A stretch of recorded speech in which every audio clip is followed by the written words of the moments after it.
Provincial Broadcast Service. Radyo Pilipinas. Radyo Publiko ng Bagong Pilipinas para sa Bagong Pilipino. Naghahatid ng mahahalagang balita at impormasyon na uugnay ng pamahalaan sa sambayanan. Tulay sa himpapawid ng serbisyo publiko. Radyo Pilipinas. Radyo Publiko. Ang boses ng Pangulo. Sa Iloilo. Radyo Pilipinas. 585 AM. Oras sa Radyo Pilipinas, alas 2:02 sa hapon. Mga labing ulihing nga hitabo, hibaluon, mga hangka at tubangon, mga bagay nga importante, aton ginahalungan, aton ginabantayan. Ululupod kita sa Bantay Banwa, Bantay Banwa, ang programa na magatulong sa inyo sa labing ulihing nga balita, mga panugyan o kampanya para sa kayuhan sang tanan. Ikaw, ako, kita, Bantay Banwa. Mayong hapon Western Visayas, mayong hapon syudad kag probinsya sang Iloilo. Welcome sa pagpangalagad sang programa Bantay Banwa, mga kabyanan.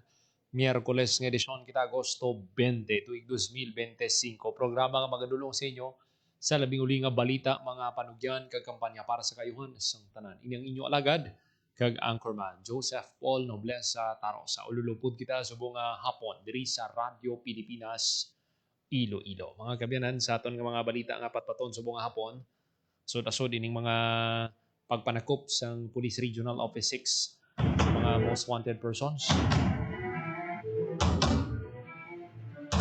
May mga nagkaladakpan na naman, no? May mga kaso ining murder. Samtang mga kabyanan, ang probinsya sang Guimaras padayon sa gihapon, no, sa pag-capacitate sang mga kabataan sa pagnegosyo o kanami gid. Kani may giniwat nga Youth Entrepreneurship ug Innovation Meeting ang Provincial Economic Development Office ng Guimaras. Alam mo ang bentaha sini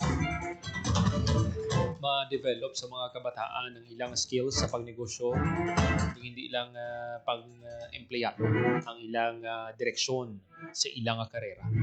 Kakabalo ba sing may kapagkatapos ng mga kolehiyo daya or senior high school or college ka pala na may kaugalingon ka na nga negosyo.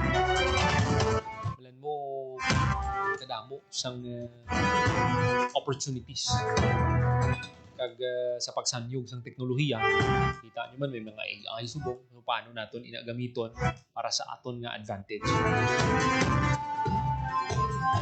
Importante hindi lang naton maabusuhan gagamiton sa mga bagay nga hindi man makabulig sa aton or mga bagay balang pangguba lang likawan ta gid na. Kaysa ulihi ang mga muna yang buluhaton niya may gaba gina niya. Basta nga nag-ubra ka sang kalainan sa imong isip ka pareho. So muna ang pag-develop sang skills. Kadamo sa ginobra subong ang provincial government sa Guimaras. Makita naton sa ilang page pasako si Governor Lucille Nava. Pagtubang kadadlaw kadamo sang mga nagapadulong sa provincial capital. Makita naton ang mga programa, mga developments, mga updates man. Pagid aware pagid ang mga taga-probinsya sa Guimaras sa mga ginahimo sa provincial government. Sa ibang pagid naton nga balita makaupod ta karon diri sa aton nga pagpangalagad ang spokesperson sa Office of Civil Defense. May kantanan sa paghiwaton nilang Rescue Olympics 2025. Itong tagaron si Ma'am Tina Ilustre Mayor. Kanday sino ining mga magapasakop ng mga participants alin sa mga LGUs.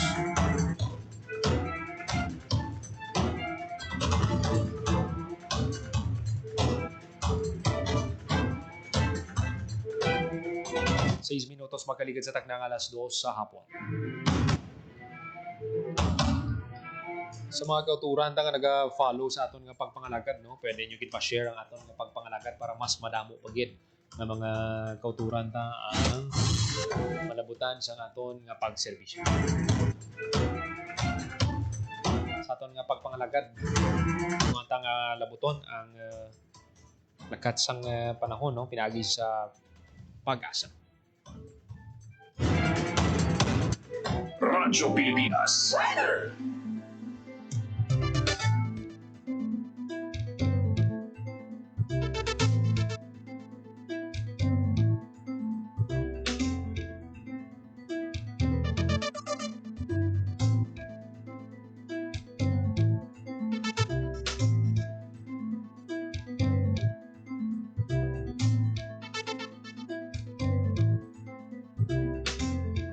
Opo daton sa piyak nga linya Pag-asa weather forecaster Leonor Silvestre. Ma'am, welcome sa Radyo Pilipinas. Maayong hapon.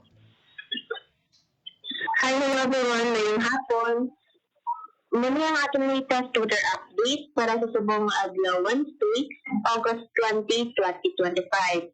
As of 8 a.m. sa bunong aga, ang ginamonitor natin na LPA ay nakasunod na sa ating Philippine Area of Responsibility. Ito may palayuan 825 km east of Eastern Visayas, kag may medium chance na mag-develop in the tropical depression. Then, intertropical convergence zone naman ang nag-affect sa may Palawan sa Mindanao. Easterlies nag-affect sa may eastern sections of Luzon, kag Visayas. Dahil naman sa Western Visayas, naka-experience siya kata sa magiging umantod sa mga ng kalamatan na may mga isolated na pag-ulan pangalatot pa nag-oob labi sa hapon kag kagabihan to sa easterlies. Hina sa ito makasarangan naman ang hangin natin na maghahalin sa direksyon east to southeast na magdadala sa makanay tugtog makasara ng pagbalik ng ating kadagatan. Forecast temperature natin generally nag 25 to 31 degrees Celsius. Ang adlaw nagbutla ko din ng 5:40 a.m. pag magatunod ini 6:06 p.m. karon sa hapon. Pag muna yung atong latest weather update, halang direct may email at radio station. Ako si Leonor Silvestre. Madamo ganyan salamat. Madamong salamat Pag-asa weather forecaster Leonor Silvestre. So mga mga kabiyan ng latest update sa lakat sang panahon nga gindulo sa aton sang Pag-asa Iloilo. 9 minutos magaligid sa takna ng alas 2 sa hapon. Pinatamyaw taman ang aton nga mga kauturan nga nakatutok sa ilang radio 585 kHz. Sa mga hindi makatanaw no sa Facebook naton, pwede kita mo ka pamati sa radio 585 kHz sa inyong AM radio dial. Pasalamat kita no sa padayon nga pagsalig sa aton nga mga kauturan, masobra 80,000 followers na kita. Pero nami gid nga aton nga mga pinalangga bala nga followers no. Basi makaga-istorbo kita gamay sa inyo. Pwede gid kamo ka inganyo dira sa inyong mga friends man, family no. I-like man ang aton nga page. Para nga mas madamo ang malabutan. Kung ano man ang mga makita nyo dira nga mga balita kay impormasyon, malabutan man ang inyong mga kakilala, mga himata, ng mga pinalang.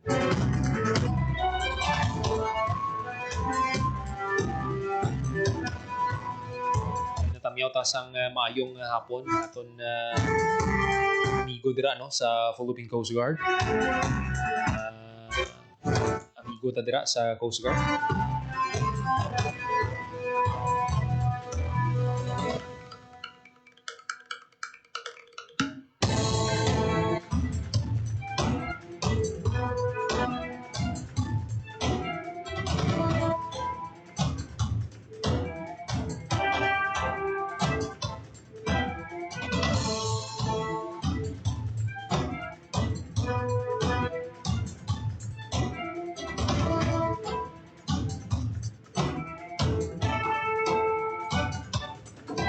Magkaupunta sa piyak nga linya si Ma'am Tina Ilustre Mayor, ang spokesperson sa Office of Civil Defense. Ma'am, welcome sa Radyo Pilipinas. Maayong hapon.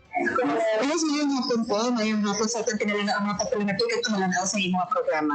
Ma'am, ang Office of Civil Defense may pagaywaton nga Rescue Olympics. Ano ang expect sa mga kauturan sa siling aktividad? Yes, po yung Rescue Olympics natin. This is now on its second year. Kaya natin inigubra ni Sugura in the last year. And this is one of the best practices ng Office of Civil Defense para na-enhance ang search and rescue capabilities ng ating mga local DRRM councils ng whole Western Visayas. Ngayon nagabalik naman ng whole Western Visayas, subong nalata natin diri ang Negros Occidental, no? Kaya dito sa Negros Island region, wala pa nisang kaangay na activity.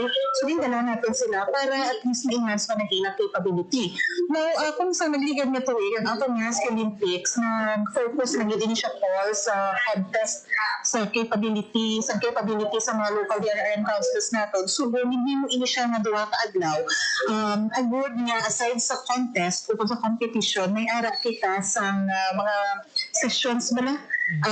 The mga learning sessions, breakout sessions na makahatag sa update sa mga best practices natin, sa mga new technologies, at sa mga evolving techniques natin, sa mga nag-participate ng mga councils. So, we-invite natin nini ang tanan ng mga local DRRM councils sa bilog ng Western Visayas. No, ano ining updates natin sa mga best practices? So, may ara sa isa, dua, tatlo, apat, anong tanan ng mga breakout sessions po, no? Sa first day, which is on Sunday, that's on August 24, may ara kita sa patigayunan na session on water and search and rescue may ara man sa about sa collapse structure search and rescue, may ara man on vehicle extrication search and rescue, may ara man kita sa patugayunan na seminar pagpangunahan sa tactical operations group in air to ground operations seminar, may ara man kita sa communications update and exercise on communications naman, kag may ara kita sa mga basic life support updates kag mga protocols and maintenance sa mga life support. So ini tanan is hindi lamang obra sa Office of Civil Defense, kundi imbuilugan kita sa nagkasari-sari ng mga member agencies sa Regional Disaster Risk Reduction and Management Council. Imbuilugan kita diri sa Iloilo Provincial Government. May ara man diri nga magulig sa aton from Philippine Coast Guard, Western Visayas District. May ara man sa Bureau of Fire Protection, ang siling na naton. May ara man sa Tactical Operations Group para sa air to ground operations naton. And may ara man kita sa Philippine National Red Cross na magulig man sa atin, especially sa aton nga basic life support. Sa ikaduha nga adlaw, amo ini siya ang sa Lunes, dili na nato makita ang capabilities sa mga local councils naton, sa mga response operations naton. Kasi diin may patigayunon na SAR competition. So, apat ini siya ka stages ang aton nga competition poll. Ang first stage naton, ang meaning water search and rescue. Stage 2 naton, ang collapse structure search and rescue, yung CSSR, and vehicle extrication, kung dili masulod ang components ng communications. Stage 3 naton, ang maling standard first aid, kag ang basic life support, and ang pinakaulihin natin, kung malabutan kada nila, which we-expect din namon, yung pagkatik malawid ang inapraktisan ay, ang meaning air to ground operations naton. So this is the second day naton. So, ining venue sa aton na patigayunan na second Rescue Olympics, ang ining sa may campus, sa Cototan campus ng West Visayas State University, dito sa Libanos sa Cototan. Okay, so ma'am, magsiling kitang local DRMs kada banwa, may may mga nag-signify na sa inyo dira sa OCD? Actually, ang kada banwa napadalain sila sa representative nila para sa day 1 naton sa seminars mga breakout sessions natin. So, invited ini sila tanan na mag-join. Sa second day natin, per province, kita kang component city. So, like for example, kay natapos na mo ang kada probinsya, nakatapos sa ilang provincial rescue Olympics. So, ang ilang na ipada, it might be the winning team or composite composed of different response members hanggang sa naglain-lain na LGUs. Tayo sa champion last year, which is ang probinsya sa Capiz na composite team ang ginangan din padala. Ma'am, parang natin ma-inganyo yung mga tapagin, ma-inspire pagin ang mga rescuers pila niyang premyo sa mga daog, ma'am. Yes, no, ang aton champion, magabaton sa 50,000 pesos na cash. Okay. Ang first runner-up naton ni 30,000 pesos na cash kag plake.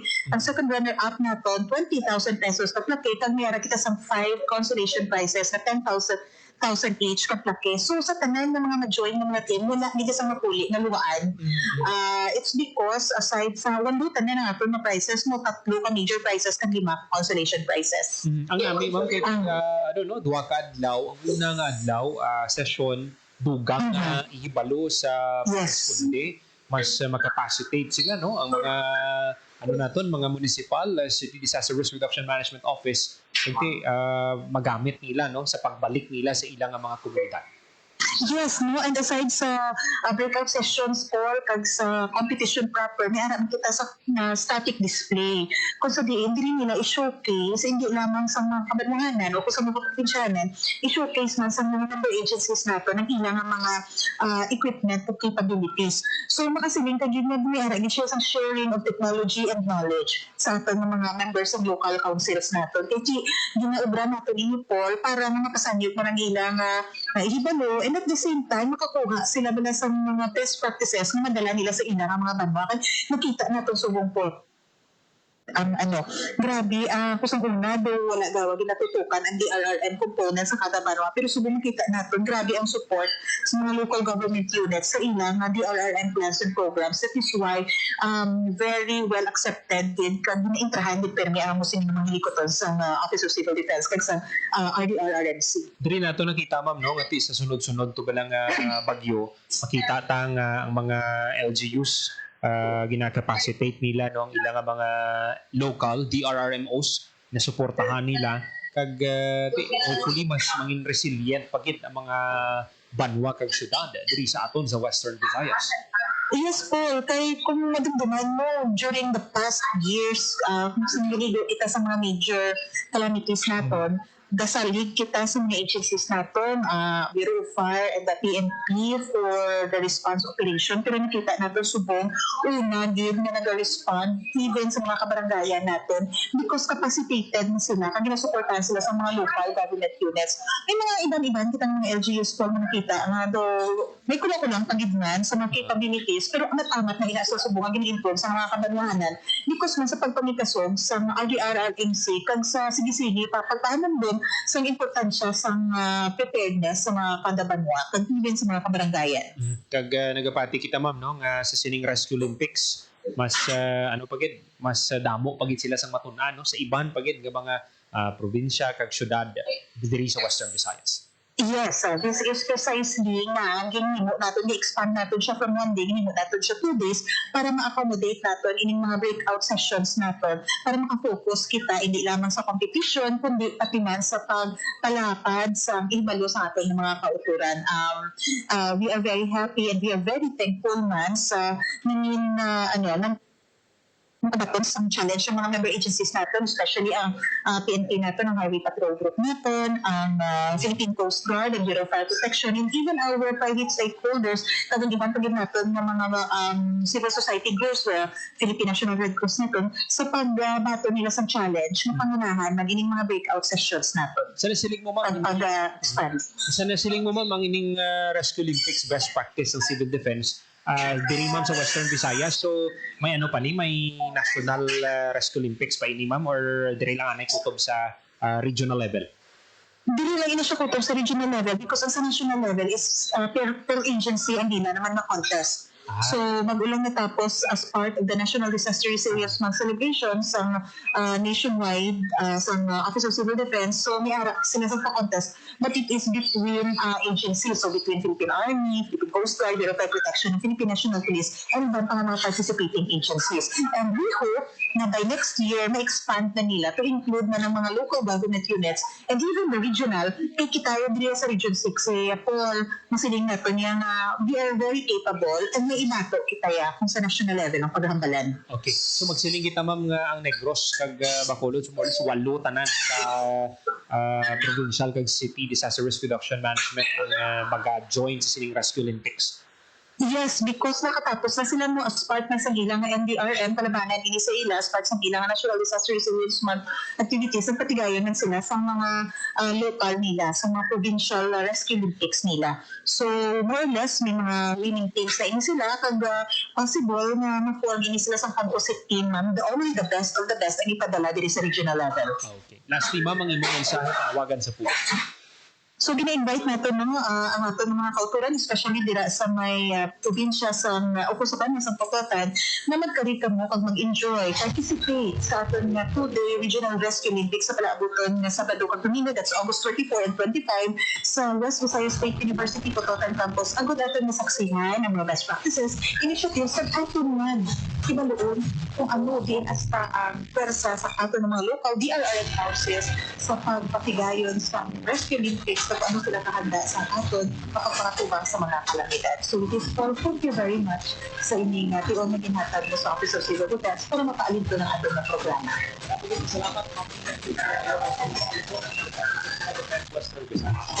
Saliwat mayong hapon, kag madaming salamat sa inyo tanan. Matian mga kabiyanan, si Ma'am Tina Ilustre Mayor, ang spokesperson sa Office of Civil Defense, Western Visayas.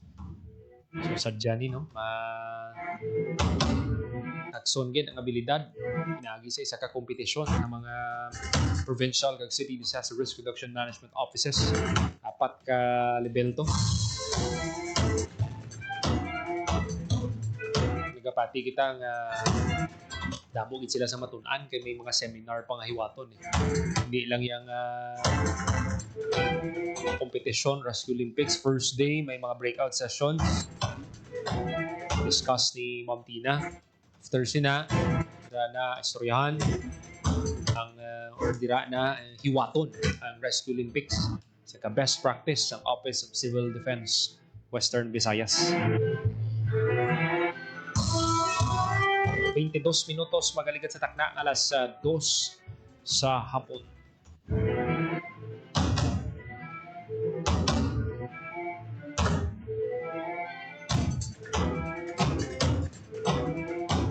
Tayo magakuha kita sang update sa Iloilo City Hall.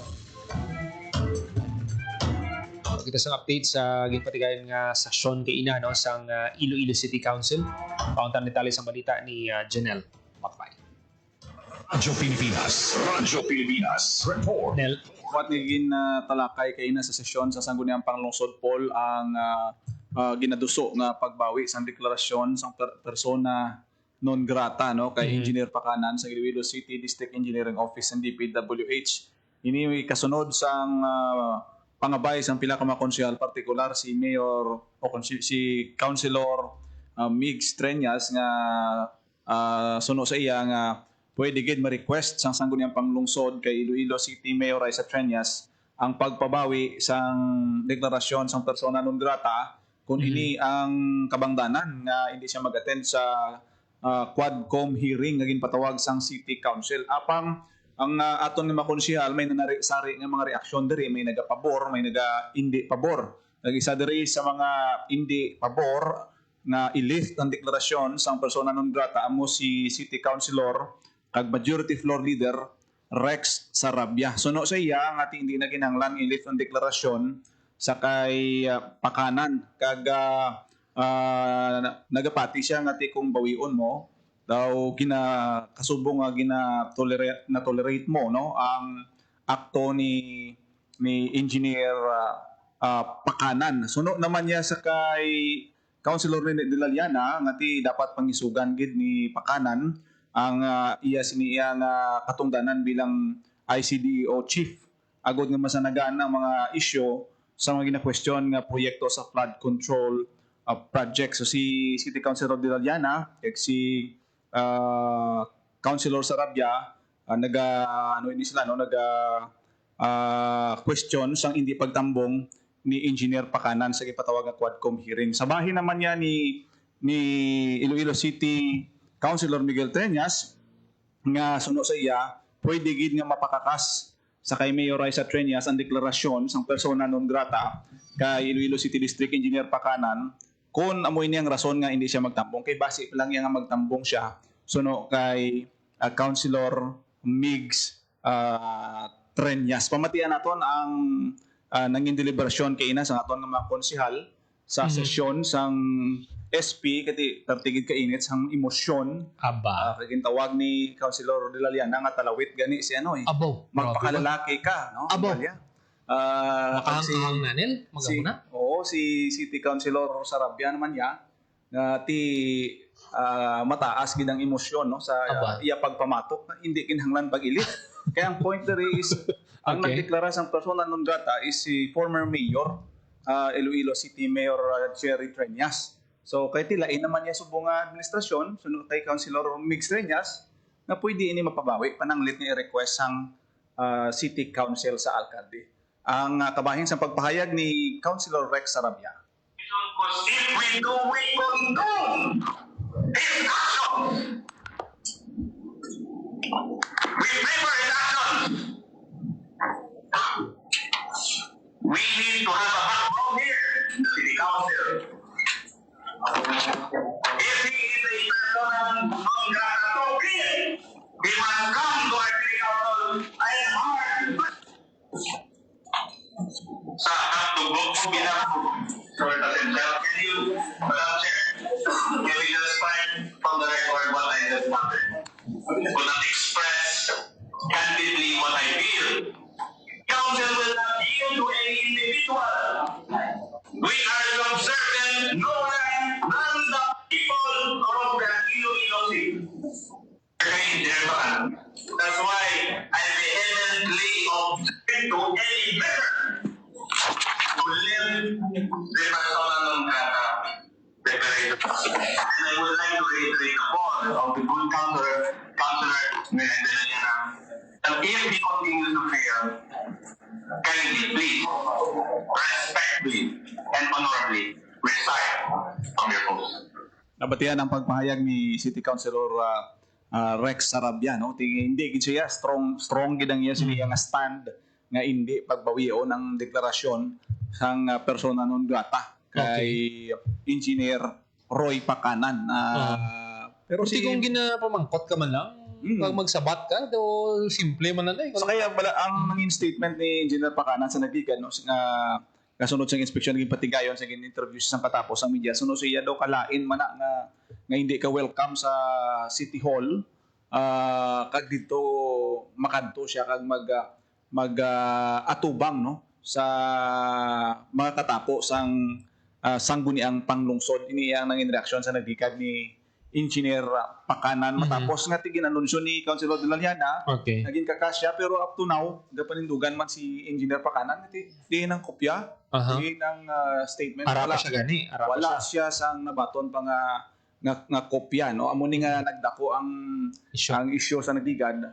Kasunod sang pagbuyagyag ni Councilor De La Liana sa pagkakas kay Engineer Pacanan, nga tigit panindugan sang engineer, sang opisyal, nga wala siya nakakas sa pwesto. Bala mo, Nel, ang mga muning issue, bala, no?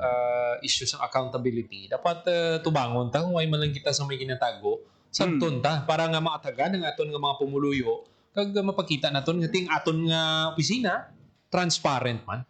So isa gid na sa call, no, sa aton sing mga konsyal kay actually bisan si City Councilor Shen Marie Mabilog, no, nag-suporta gani sa panawagan nga matubang dapat atubangon ni Engineer Pacanan, no, ang mga pamangkot sang aton siniya nga mga konsyal para masanagan kag ma-defend niya kung ano ang estado sang siniya nga mga proyekto. Okay. Nel, madamo gid nga salamat. Amo ni maduro naton nga balita para sa Bagong Pilipinas, Janelle Baclay, Radyo Pilipinas, Radyo Publiko. Madamo nga salamat, Janelle Baclay, sa report sining update, no? Bigin ning issue sa kay Engineer Pacanan. Kung ako sa iya, tubangon niya, sabton niya mga issue para nga ti matapos na. Away na damo nga kuskus balungos, bla? Bla? Sa mga kauturan nga nakatutok, no? May tis kita kasulod sa isa pagid ka report. Kami unta na isang maayong hapon ang aton nga mga pinalangga nga tagpalamati na nagatutok sa aton nga live subong hapon. Si Auntie Rita Esmaher sa Japan nagatutok sa aton. Thank you, Gid.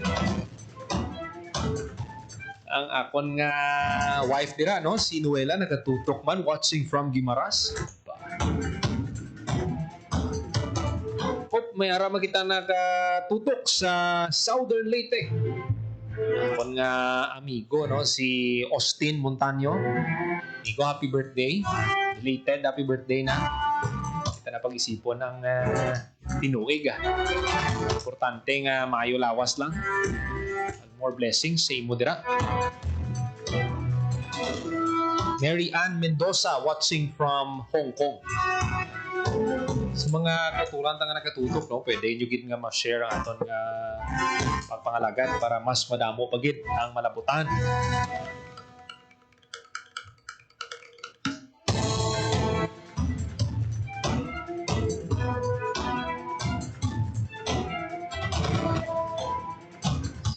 Maria Clara, suki man yun. Watching from Tigbawan.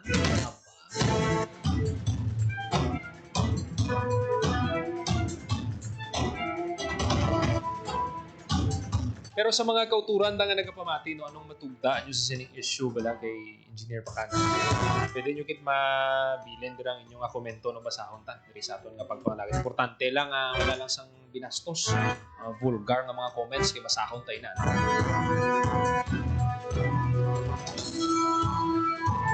Sinang Gina Osnofila, good PM. Ang hapon gid. 32 minutos, magaligad sa takna ang alas 2 sa hapon. Saan kaunta ang report ni Marian Grace Erenieta?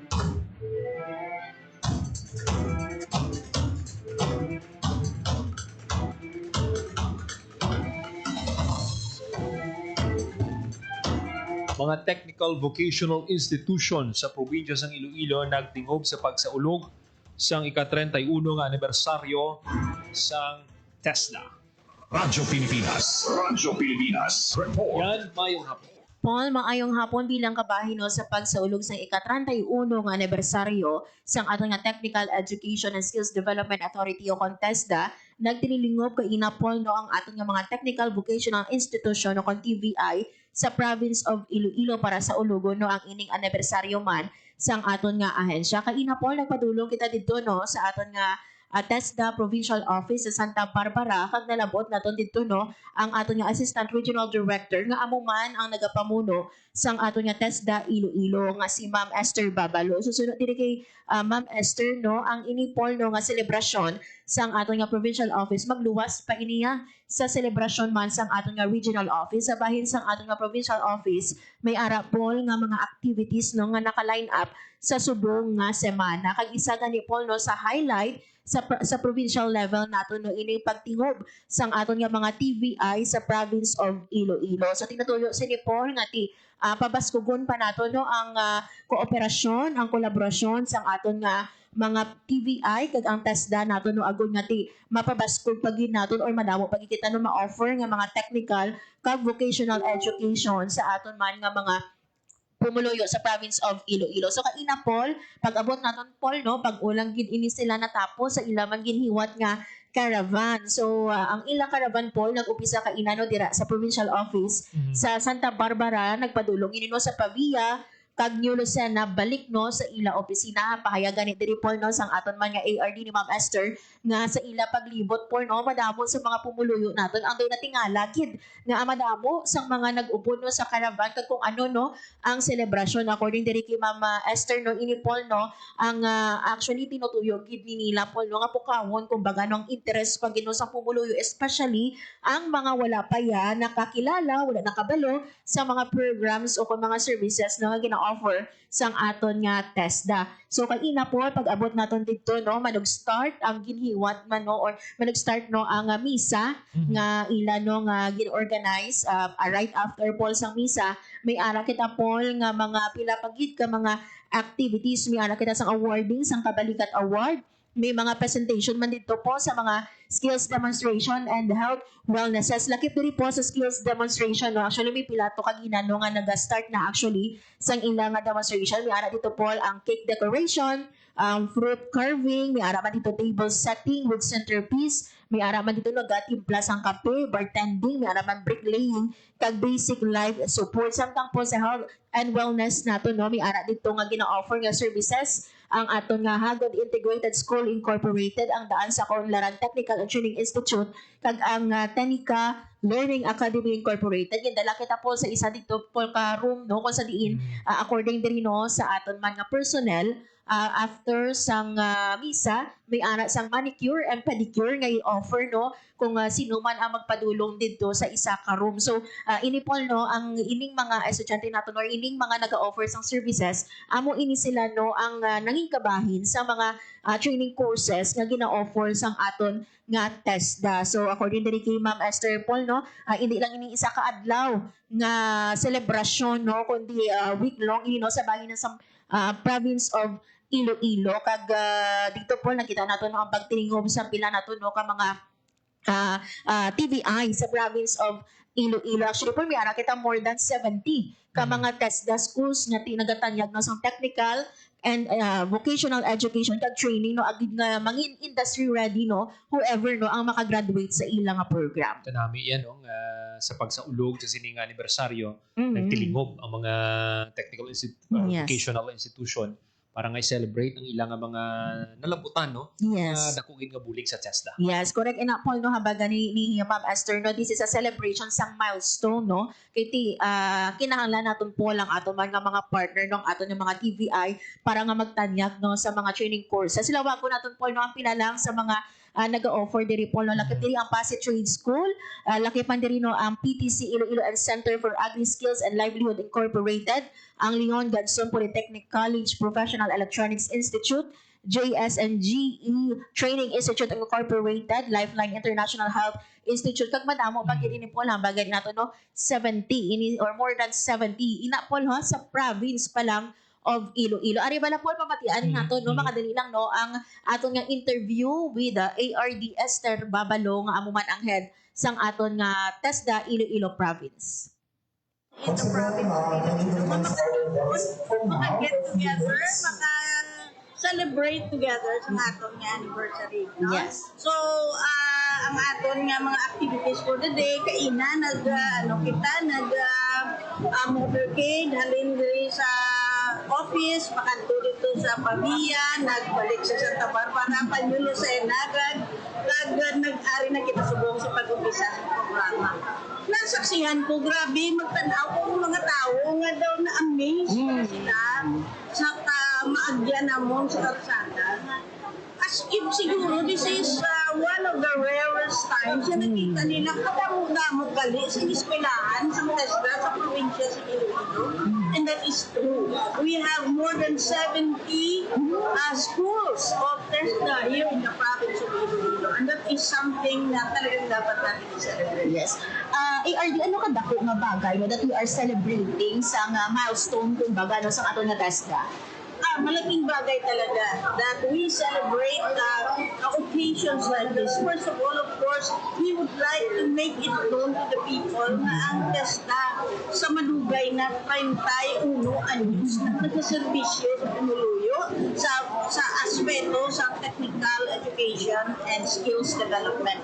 Importante siya katama na mapalapot natin ang ina nga impormasyon sa tanan nga tao. Kaya may iba nga mga tao wala kahibalo na may servisyo sa gobyerno galing na amo ini ang atong pag-provide sa training. Yes. No ang pahayag diri ni ARD Esther Babalo no sa importansya nga kinahanglan nato no i-celebrate ang anibersaryo kag idugang naton Paul no sa iya nga ginhiwat no nga State of the Nation address ni Presidente Ferdinand R. Marcos Jr. sinilang no nga tuig o recently no sa July gipahayag man Paul no or isa man sa mga ginmention nga agencies ang aton nga TESDA, and according sa iya no napatunayan nating mabisa ang TechVoc kaya unti-unti nang pinapasok sa senior high and TVET ng TESDA. So si Ma'am Esther na Paul no nagpanawagon man sa mga kauturan naton dira nga ti kung gusto ninyo nga ti maka-avail no sa mga program courses sang TESDA pwede gyud magpalapit anytime sa TESDA naton. Okay. Madamo gid nga salamat yan sa sinang balita.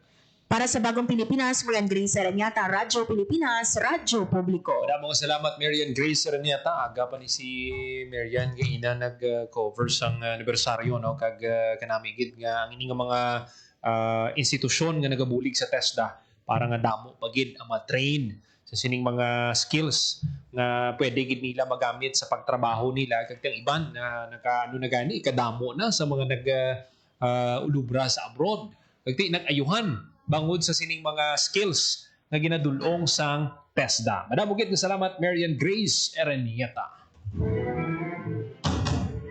41 minutos magaligat sa takna nga alas 2 sa hapon. This time magkakuha kita sa updates sa Department of Tourism.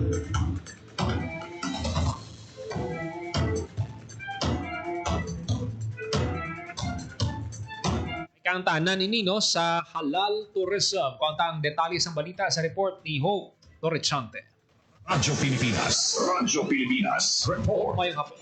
Mayong hapon, Paul, nagtililipon ng mga tourism stakeholders sa Isla Sang Boracay para sa Understand Muslim Travelers. Isa ini ka learning session nga nakasentro sa pag-build sa awareness sa Muslim culture kag fundamentals of halal practices. So ang initiative nga ini ang tinutuyo sini nga mag-provide sa mga participants ng essential knowledge para nga mas maintindihan ang Muslim visitors kag maka-offer sang mas nga welcoming nga environment para sa ila. So ang seminar gin-organize ang Department of Tourism sa pagig-partner sa local government units sang Malay Aklan and also sa Municipal Tourism Office kung sa diin gin-emphasize nga ang pag-service sa Muslim travelers hindi lang siya negosyo, Paul,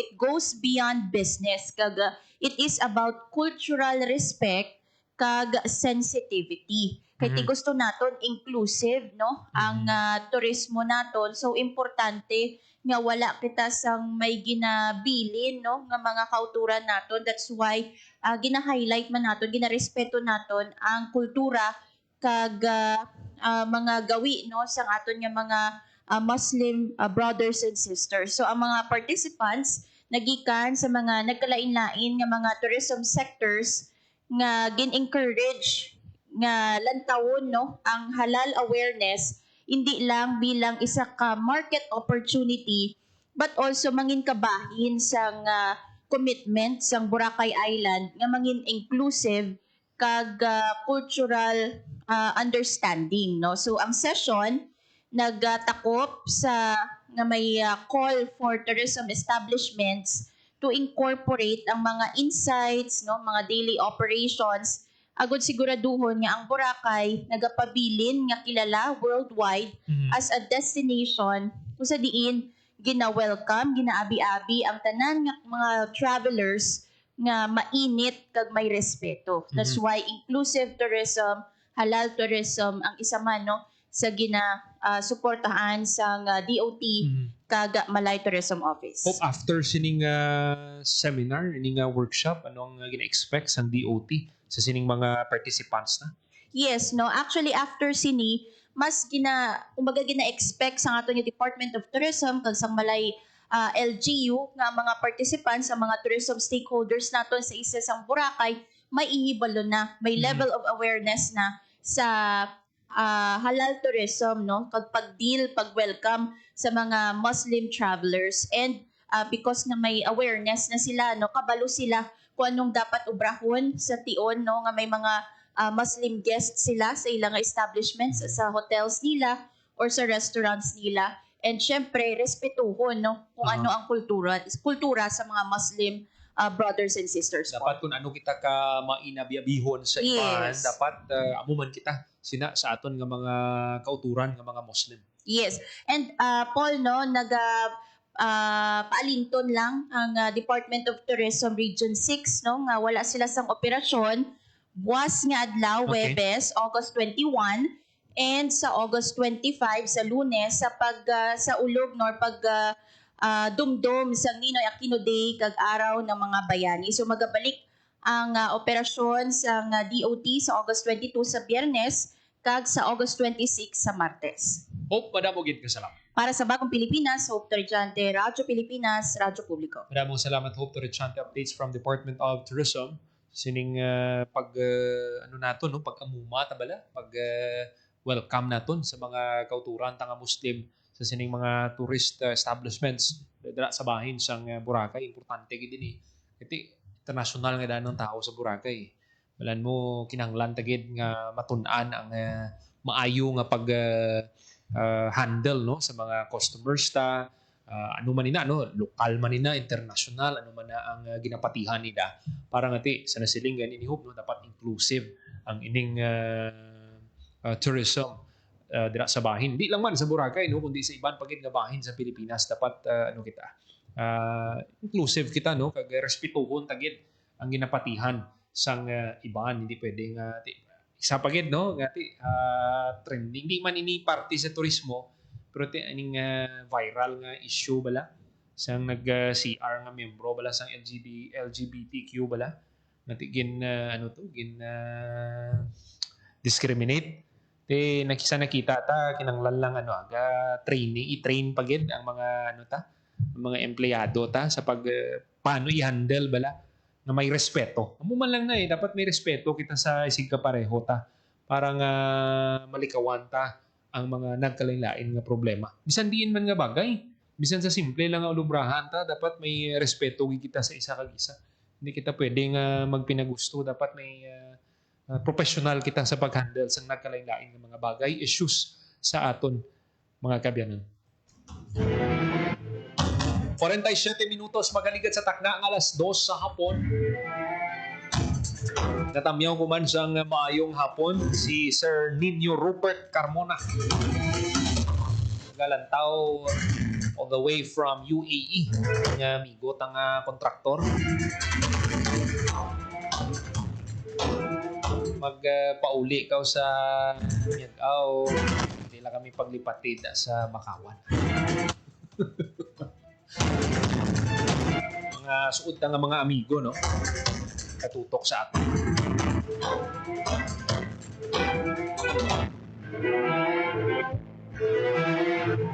Mga kabyanan, maghatag lang kita sa pila ka mga pahanumdom. Magabalik lang ang programa Bantay Banwa. Time to celebrate kulturang Pinoy. Tradisyon, musika, sining, literatura, at iba pa. Anything and everything fun and Filipino. Ito ang Pinoy Kultura. If there's anything that could describe the Filipino, it's that he loves to eat, which may not be exclusive to the race, but is especially unique because of his ingenuity and creativity when it comes to making food that's not only delicious but affordable. Ika nga swak sa busa at panglasa. And in the case of street food, adventurous. Street food in the Philippines has especially become a fast-growing industry. The more popular ones, ang pinakamabenta, are known to its consumers by their unusual names, tulad ng Adidas, Walkman at Betamax. Sigurado kung na-experience na ng panlasa mo ang panang manok, tayo ng baboy and clotted pig or chicken blood na para bang maliliit na blood cakes, named after what movies used to be watched on, or ang Betamax. Mikay de Guzman and Esquire says in the 50s, livestock was plentiful. Street food sold with the more expensive cuts, chicken or pork barbecue. But when the economic crisis hit in the 70s, Pinoys looked to the parts that normally get thrown out, like intestines and innards. These suddenly became valuable and reinforced the Filipino practice, walang tapon, walang sayang. That in turn brought out the isaw, a word that came from Sausawan, where you dip the isaw. But that's just 3 of a variety of street food. There's even a day-old chick boiled or fried, and these days, chicken skin. Found more often near bus stops, markets, or workplaces where an ordinary person can grab a quick snack for less than 10 pesos. Ano man ito, banana cue, kamote cue, turon man, kwek or pakneneng. In these times of frugality and austerity, laman siya ng Pilipino at ng kanyang kultura. Yan ang Pinoy Kultura because our culture is cool. Sa ASEAN, iisang laban pagdating sa kalusugan. Kaya't ang banta sa isa ay banta sa buong rehiyon. Ito ang diwa ng One Region, One Health. Alam niyo ba, noong kasagsagan ng pandemya, nagpadala ng tulong ang mga kapitbansa ng mga PPE, test kits at kaalaman. Dahil sa koordinadong aksyon ng Leon, mabilis at maayos itong naiparating sa mga nangangailangan. Nagkaroon ng online training, palitan ng datos at sabayang aksyon. Bawat bansa alam ang susunod na hakbang kahit magkakaiba ng hamon. Nagkaisa rin ang mga scientists at health workers mula sa iba't ibang bansa. Nagtulungan sila sa pagbabahagi ng research, pagbuo ng solusyon at pagtuturo para mas mapabilis ang tugon. At hindi lang kalusugan ng tao ang mahalaga. Minsan, ang sakit ay nagmumula sa hayop o kapaligiran.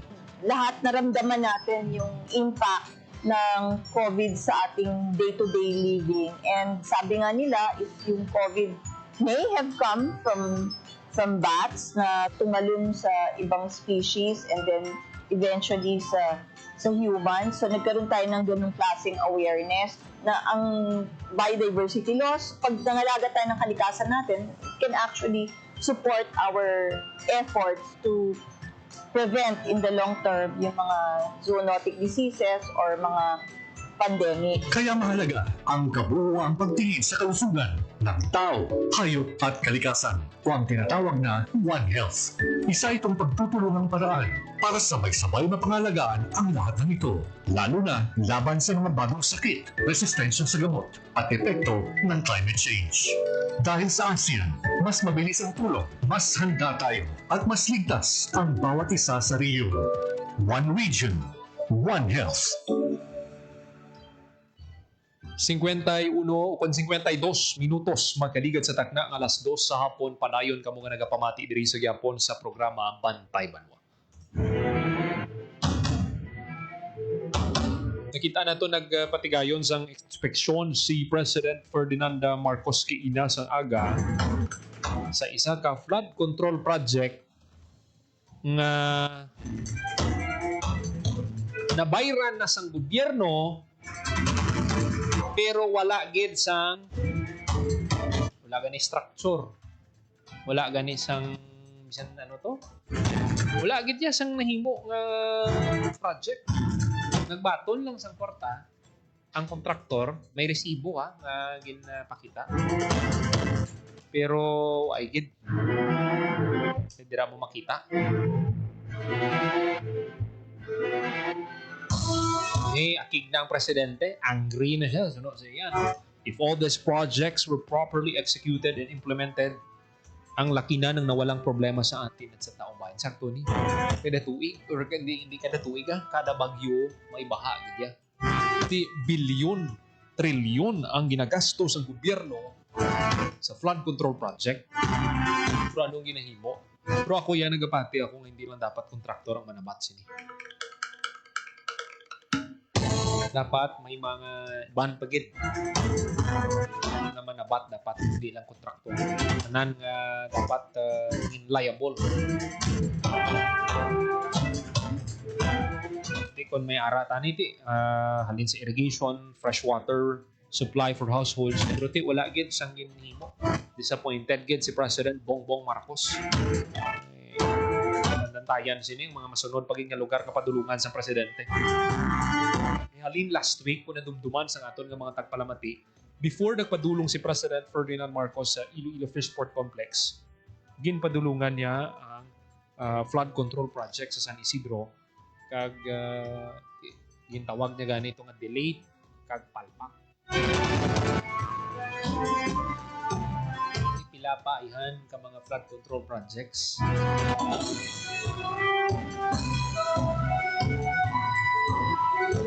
Makitaan sang problema. Pero nakabay patani no may mga projects man nga mapakita nga kompleto, nakabulig sa aton nga mga pumuluyo. Mo naman natani ang gusto naton makita sa mga masunod nga hindi nga puro lang palpak. Kay tuod lang ikaw nga pumuluyo dismayado kagid kada makita mo mga musini nga mga balita.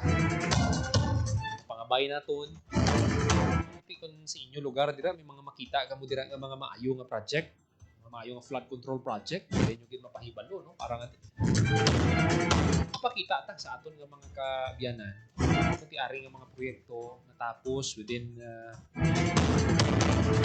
the prescribed date kag mapakita naton sa iban pagidira no. Hindi man tanan may palpak nga flood control project. 55 minutos magaligad sa takna ng alas 2 sa hapon.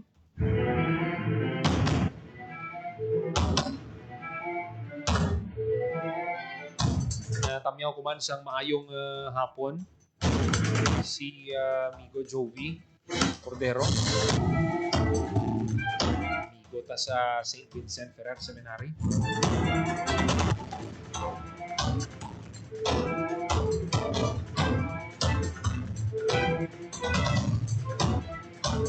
Lugay na kami way ka bulo basket sinisang Migo ta. Ito niya, ano na lang niya, Tito Gaming na lang ni sa basket. Pero si Migo ta Joby ni kondisyon pa ni.